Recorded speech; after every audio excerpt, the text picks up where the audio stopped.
Hi everyone, Kurt here at Petland Norwin. Welcome to our mini-series on classroom pets. There's so many great reasons to have a pet in the classroom. We're going to go over different animals in each of these videos so that you can learn a little bit about them and make a decision whether you already have one, kind of learn a little bit more about them, or if you're thinking about getting one, if it's the right pet to have in your classroom. So stick around and I hope you learn and enjoy this series. In this episode of our classroom pet mini-series, we're learning about the different hamsters and what it goes into owning one as a classroom pet. So there are 4 different types of hamsters that are primarily offered as pets. We have the Chinese dwarf, the Robovorsky. I think I got one little Russian dwarf here. Yep. And then a whole bunch of Syrians over here. So it's important to understand that when it comes to owning a hamster as a classroom pet, they are solitary animals. We house them communally here for a very short period of time before they find their homes, where they are not going. We never recommend keeping more than one hamster together. One of the benefits of a hamster as a classroom pet is they don't require a ton of housing space. So they're going to take up a minimal footprint in your class. One of the cons of having a hamster as a classroom pet is that they are nocturnal.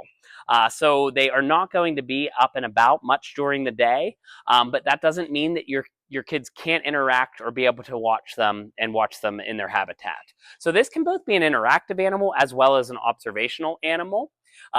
You do have to be careful with younger kids when it comes to handling hamsters. They're obviously very small, so you might want to consider a little bit of an older classroom when it's owning a hamster. Or if you have a younger classroom like kindergarten, first grade, then this is going to be mostly a observational animal. Or there's going to have interaction time where you take them out and put them in a playpen for exercise. During this time, they're definitely going to get up and go exploring. Or if you're going to give them an exercise ball or running wheel. Hamsters are very active, specifically at night. They can run upwards of 5 miles, which is close to like us running a marathon every single night. Hamsters are definitely going to have a daily care requirements that your students can absolutely do.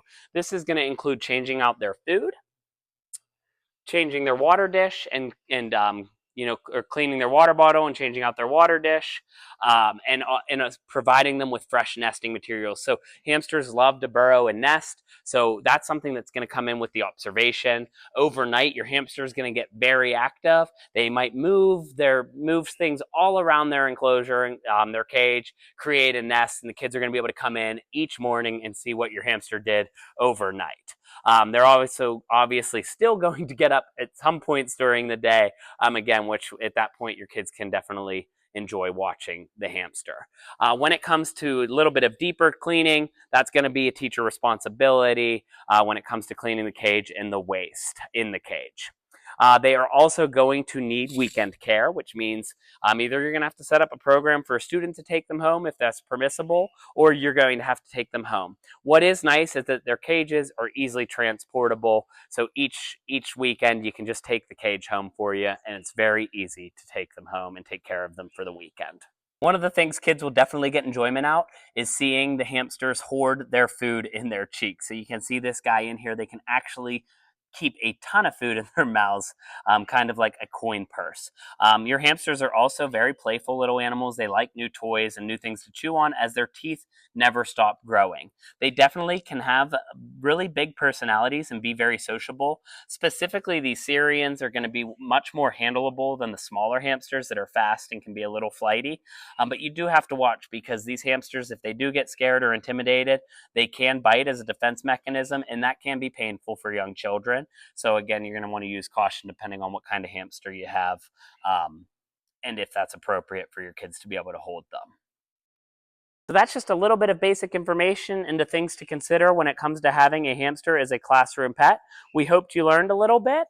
And if you guys have any questions, feel free to go ahead and drop them in the comments and we'll do our best to answer. And thanks for watching, guys.